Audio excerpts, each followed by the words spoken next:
Ayan. Ano yun, Rex? Kalakal? Yan. So guys, dito tayo sa... Hi kayo, Doming. Kamusta? Ayan. So, dito ang bahay ko, guys. Nung hindi pa nasusunog. Pero nasunog na. So, pupuntahan ko lang. May nag-uupa actually. So, pupuntahan ko lang kasi may importante akong kailangan. Hi, Jean. Hi. Kamusta?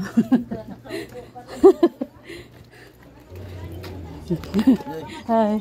Nadalaw ka sa Kuya. Oo nga eh. Papaayos mo na ba yan? Hindi pa. Walang budget. Tapos budget. Oo.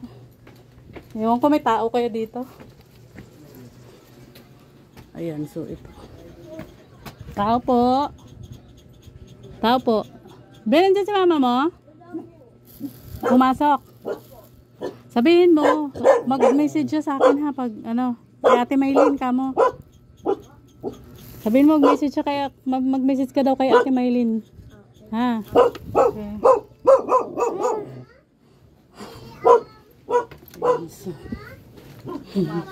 Pumasok. Kapag dumaan kasi ako niyong umaga.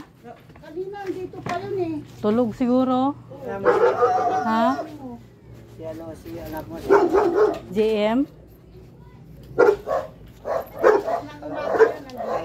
Ah, Sally, anak niya. Diyan.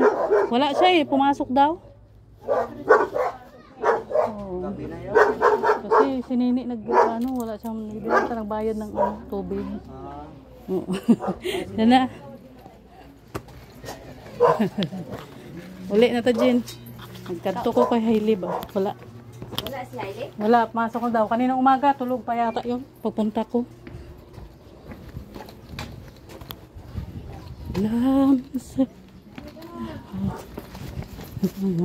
Ay, guys. So, wala pa din siya. Yan, so ito yung lugar namin dati. Ayan.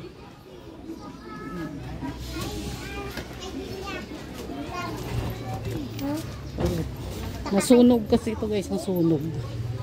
So, ayan. ibig sabihin unsa ang ano natin? Oo, padaanin yung bibig mo. Padaan. Laman sa iyo lahat. Kung namin bawat